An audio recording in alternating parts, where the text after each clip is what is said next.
150 years ago on this day, the first general meeting of the Dunedin Chamber of Commerce was held. Presiding over that was the President, Mr. E.B. Cargill, Vice President J. Rattray, and committee consisting of W.C. Young, W.H. Reynolds, R.B. Martin, T. Dick, A. Bing and A.W. Morris. Some would say that was the birth of the tartan mafia. And here we are 150 years later in this iconic place, celebrating this anniversary of the now expanded Otago Chamber of Commerce. Ladies and gentlemen, your worship, the Mayor, Deputy Mayor, Chamber Life members, past presidents, board members, past and present, and Chamber staff. Welcome to our 150th celebration. Tonight is about celebrating commerce in New Zealand's first city, Dunedin. You all have stories of the past, of the characters of commerce, and I'm sure in the true chamber networking style, they will be discussed as the evening goes on.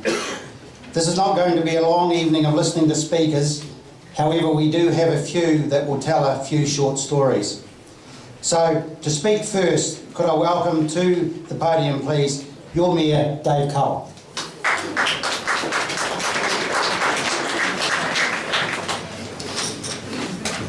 This takes me back a bit because I faced lights in this building a good 25 or 30 years ago, I think, and now I don't recognise bits of it. I think William's had a good crack at it and it's been gutted, so well done. Kia ora tātou.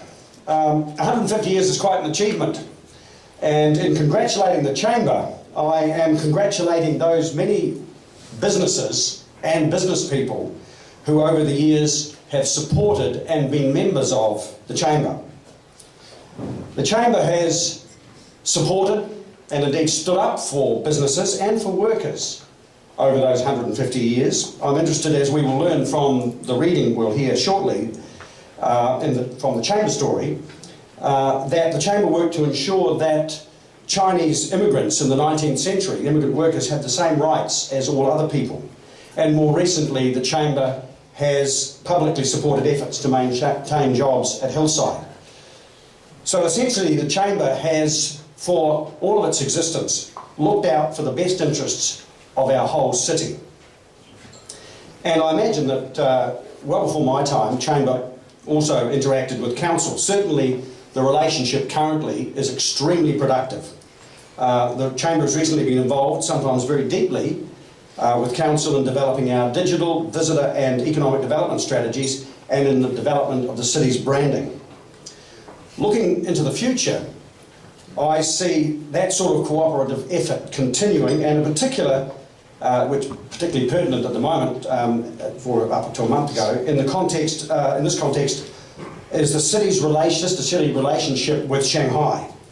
There's enormous potential for particularly Dunedin, but also for Shanghai in that relationship at many levels and in many fields. And the Chamber will and is, I know, playing a very solid partnering role as we grow that relationship.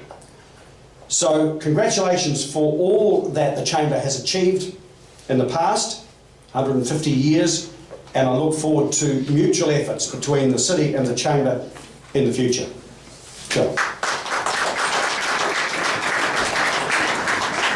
Thank you, Dave.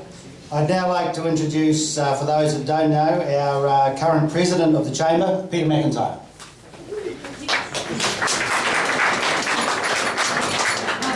I think it's appropriate that bottle faces that way, or the branding does.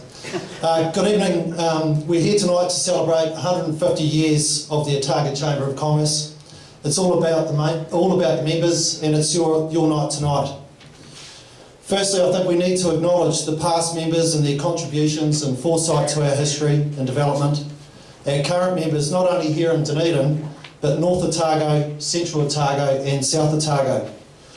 The Otago Chamber of Commerce has truly become representative of the Otago region. Our past is rich in history, innovation, risk-taking, and above all, the ability to be heard, and the strength of character to punch above our weight when it comes to matters of both regional and national importance.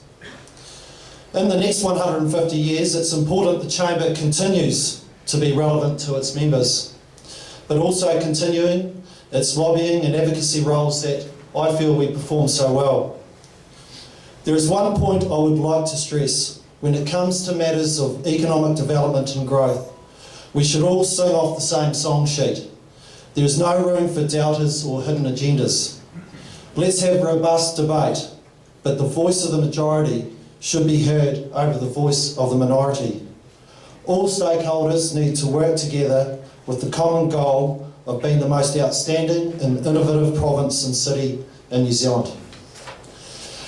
Any 150th has a lot of people to thank, and I'm going to start off, and firstly I'm going to mention our CEO, John Christie.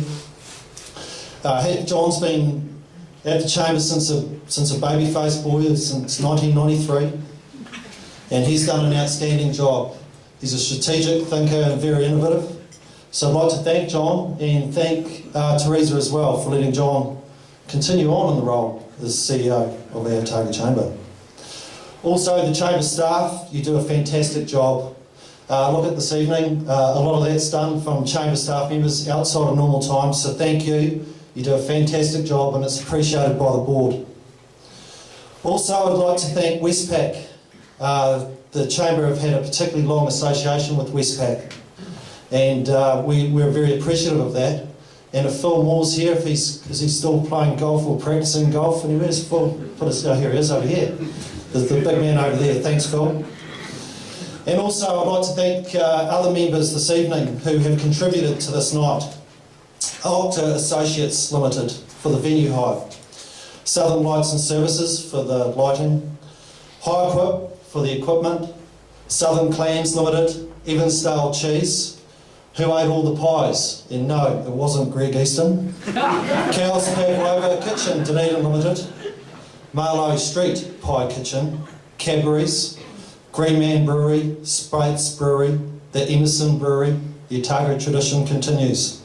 Ernsley Road Orchard and Winery, Gippston Highgate Estate, Lecky's Butchery Limited, Bite Gourmet Sandwich Kitchen, TaylorMade Media Limited, and the Kingsgate Hotel Dunedin. Thank you.